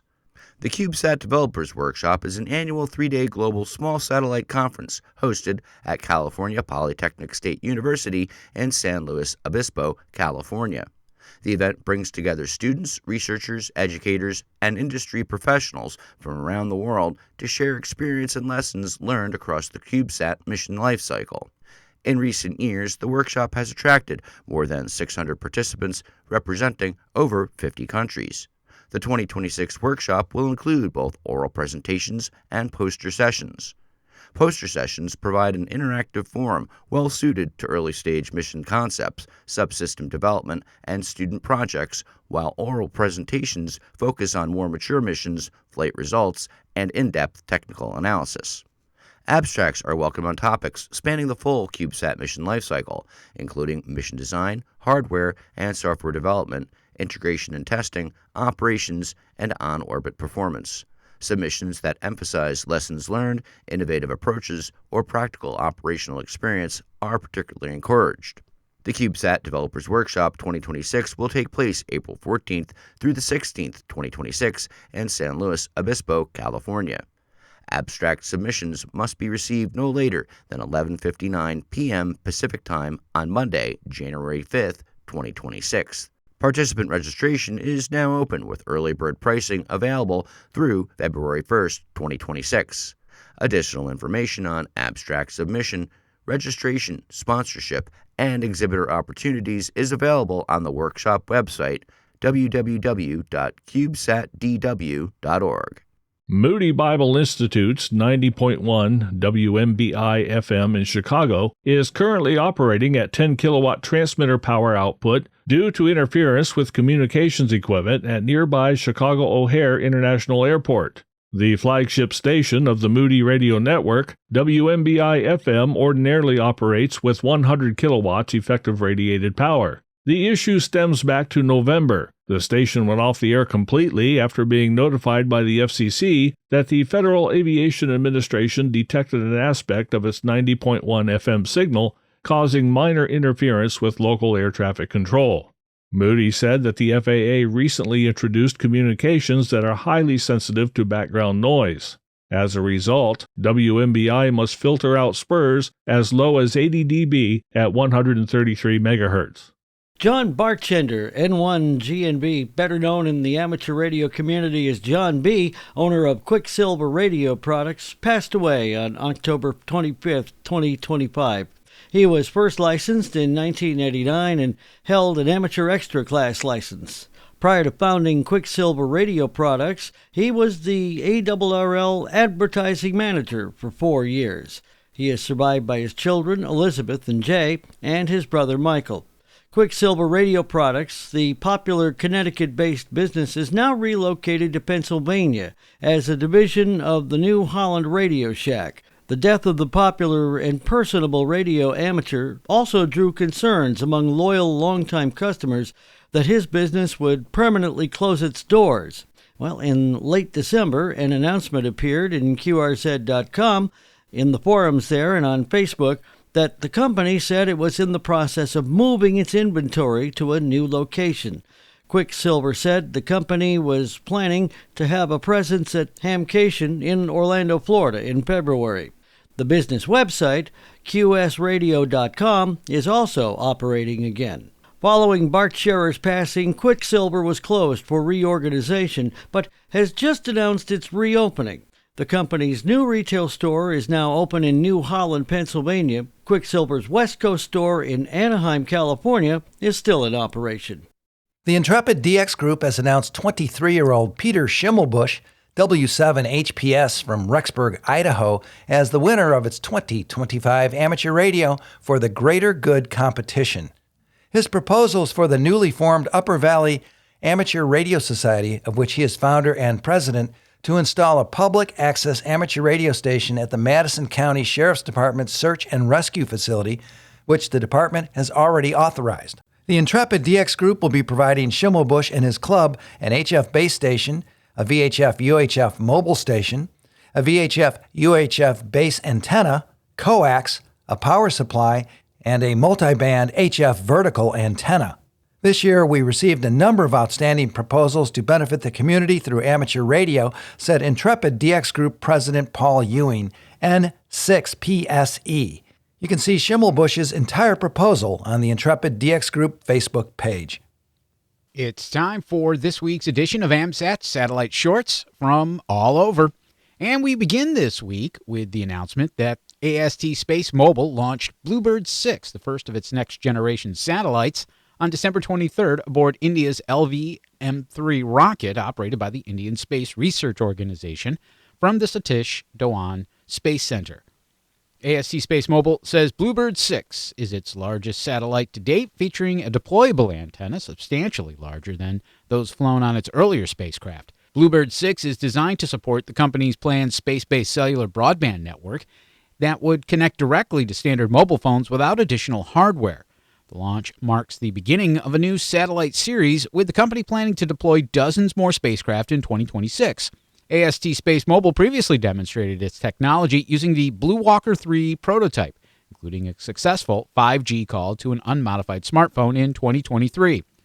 Earlier AST Space Mobile satellites have drawn concern from segments of the amateur radio community due to their use of frequencies in the 430 through 440 MHz band for telemetry and control.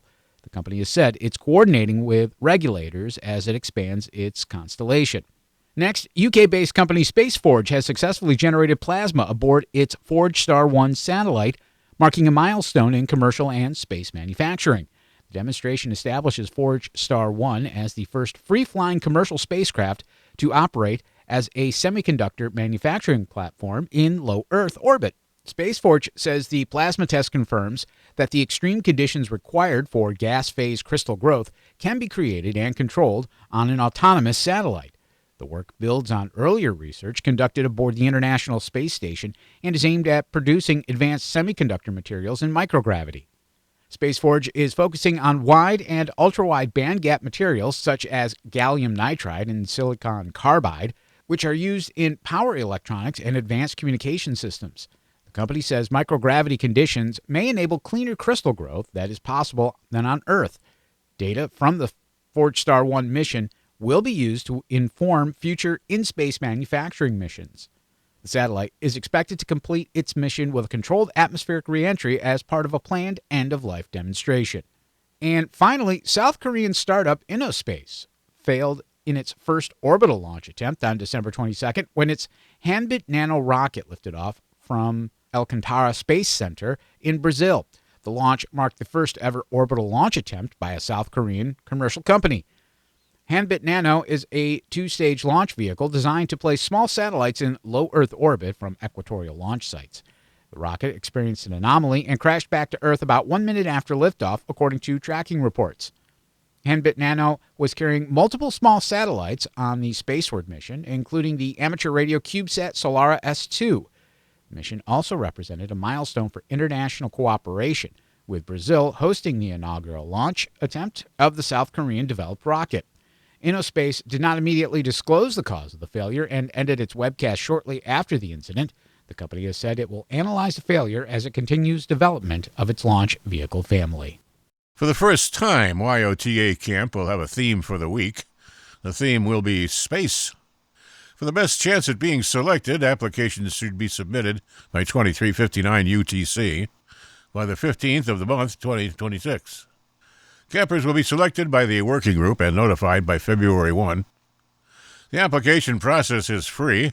A $100 U.S. deposit is required upon acceptance.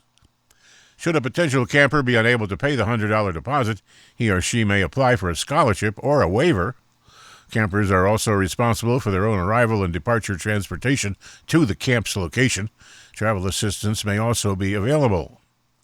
Up to 50 campers will be accepted. Priority will be given the first-time attendees and youth residing outside of the USA. Only a limited number of returning attendees will be accepted and must serve as leaders during the camp. Leaders will be selected based on staffing needs to facilitate this year's session choice. Huntsville Amateur Radio Club is the local host for the 2026 camp. For details about the camp, visit the camp webpage at youthontheair.org. You're listening to North America's premier amateur radio and technology news magazine of the air. We are This Week in Amateur Radio, distributed worldwide at twiar.net.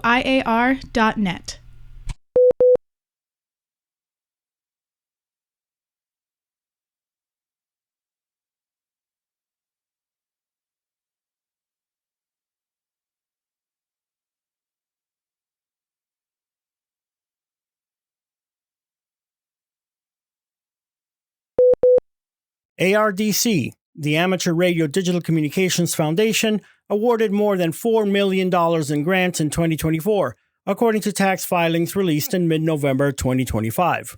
Grants ranged from multiple $1,000 donations to various organizations to help programs related to amateur radio and digital communications technology, to major grants to support the Courage Kenny Handyham program, an organization supporting amateur radio and assistive technology for people with disabilities, the Asociación Civil Artermundi in Cordoba, Argentina, to strengthen community mesh networks, the University of Victoria in British Columbia to create a modular cube satellite radio, and $507,500 to fund the ARDC scholarship managed by the ARRL Foundation Scholarship Program.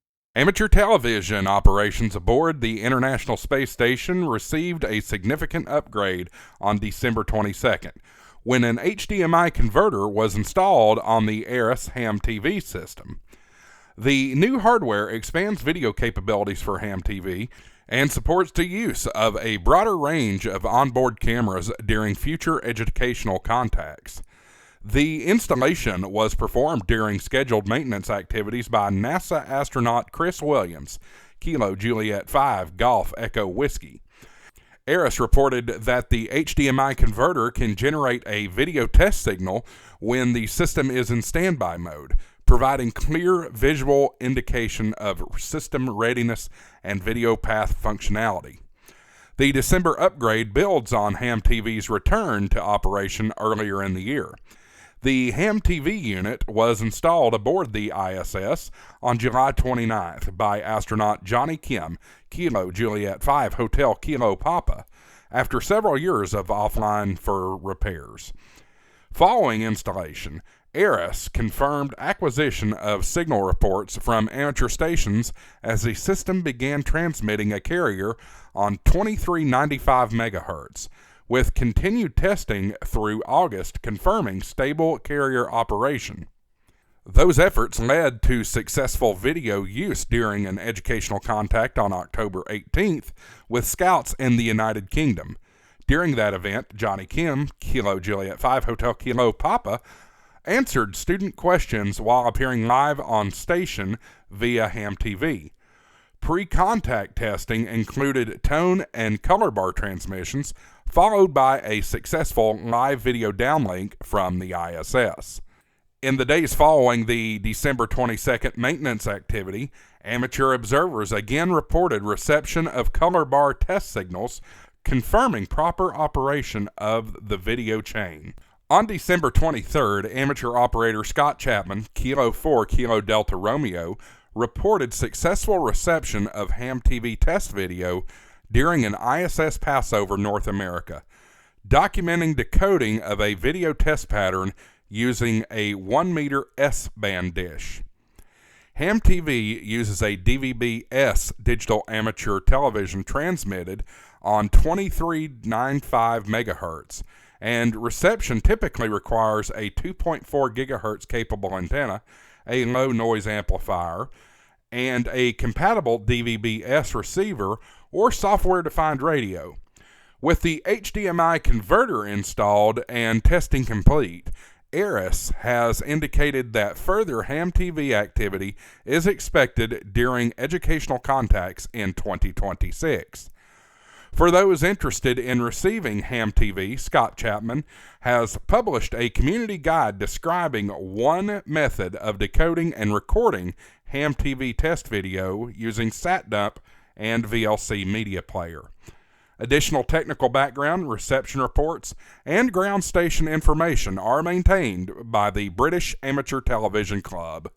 The 52-week Ham Challenge returns for 2026. This year's challenge consists of weekly exercises ranging from making a QSO on Echolink to eliminating a source of interference. This is meant to inspire you to extend your horizon in amateur radio by weekly challenges through the year that touch all aspects of ham radio and related fields. A lot of the challenges may be trivial for some participants because it is what they do all the time, but very challenging to others. Participants of the challenge are encouraged to help each other in any way possible. Participants are encouraged to post progress through social media using #HamChallenge. An IRC channel is also available. The 52-week Ham Challenge is created by Fabian Kurtz, Delta Juliet 5, Charlie Whiskey, and is available on the web at hamchallenge.org. A Minnesota amateur radio club is honoring the U.S. Army chaplain whose prayers provided courage and faith to General George Patton's troops during World War II. He also happened to be a licensed ham who became a silent key in 1995. Father George Metcalf, who held the call sign W0JH, also held faith in troops he served under General George Patton, and the favorable weather would aid the Allies' efforts during the Battle of the Bulge. With the help of a fellow military chaplain, the priest offered a prayer for the Allies to enter the key battle under fair skies. In the decade following the war's end, the Episcopal priest made his home in what is now the Bellwin Conservancy Savannah Center in Afton, Minnesota. On January 9th, 10th, and 11th, the Stillwater Amateur Radio Association will be on the air from the priest's former home to honor him and will be using his original call sign. They'll be joined by Father Brian K. Burgess, KD4UTL. An Episcopal bishop will also be visiting from Illinois to operate with the hams and officiate on Sunday at a local service. The Rebel DX Group has announced that they expect to face fully restricted physical access to Conway Reef, but are nonetheless hoping to activate the site before the new limitations begin. The team posted a notice on various DX News sites saying, "We are quickly organizing a trip to 3D2/C before the new restrictions take place. The team reports that Fiji's Ministry of Fisheries will soon designate the site as a restricted access zone. No specific dates were provided in their announcement, either for the activation plans or the start of the restrictions. A trip to Conway Reef would mark the fourth return there. The Rebel DX group activated it in May of 2024 as 3D2CCC, facing numerous challenges, including very windy conditions and issues with birds interfering with the equipment. The largest commercial satellite to ever be in Earth orbit has been launched. It's the first of a planned constellation by AST Space Mobile, a Starlink rival that was recently granted use of amateur radio frequencies by the FCC.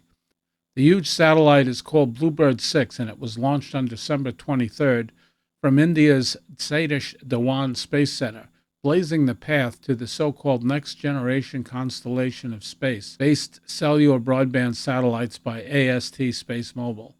The satellite features an array of antennas which, when deployed, compares in size to the dimensions of a tennis court, 693 square feet or about 64 square meters. The project, by the Texas-based startup, is considered a direct rival to SpaceX's Starlink constellation. Last September, the FCC's Space Bureau granted AST Space Mobile limited use of frequencies in the amateur band between 430 and 440 megahertz. Permission was given on an emergency basis only, after overwhelming objections raised by ham radio operators and amateur radio societies worldwide. They argued that alternate UHF frequencies are available for the satellite's telemetry, tracking, and command functions. We pause for stations along the network to identify. We are This Week in Amateur Radio, available as a stream to your favorite digital device on Spotify, TuneIn.com, Overcast, iHeartMedia, and wherever you download your podcasts.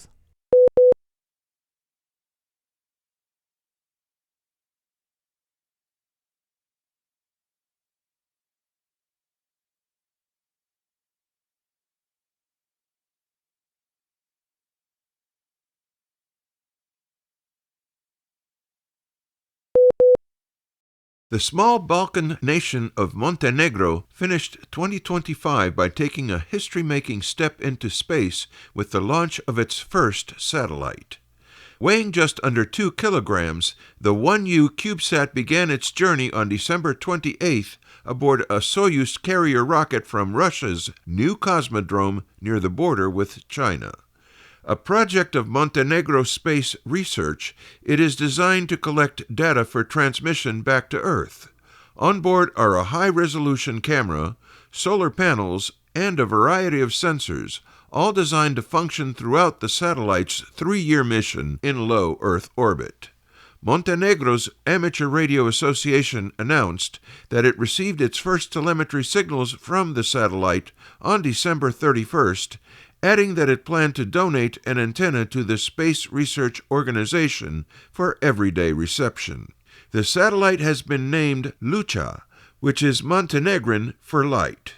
And finally this week, the letter X is often used to symbolize a crossing, and One Hand Club based in Japan is putting that symbol to good use, helping new CW operators across the barrier of fear. The activity is called CQ-Xing, or CQ Crossing, and it was launched on January 1st by the A1 Club to help new CW operators overcome their fear of having QSOs longer than the customary short exchange. Described as a crossing to meet more CW friends, the activity centers around 7.030 MHz, particularly on Fridays from 1300 to 1500 UTC. The International Club, which is based in Japan, said in its announcement that while a simple exchange of RSTs is often fine, amateurs engaging in CQ-Xing are leaving the opportunity open for something a bit longer, even a rag chew. The club said that calling CQ in this manner conveys our shared desire to operate with consideration and respect, making it easy for CW beginners to participate. Any ham hearing the message CQ-A1C-Xing is welcome to reply. A speed of between 10 and 20 words per minute is suggested. To find out more about the A1 Club, visit a1club.org. This Week in Amateur Radio is holding open auditions for news anchors for the weekly national worldwide amateur radio news service. If you have a good radio voice and can reliably read provided news copy, we are looking for you. This, of course, is an all-volunteer position. An amateur radio license is not required. You must have a high-quality microphone, headset mics are not used, and be familiar with audio editing software to record and edit your finished news stories before uploading.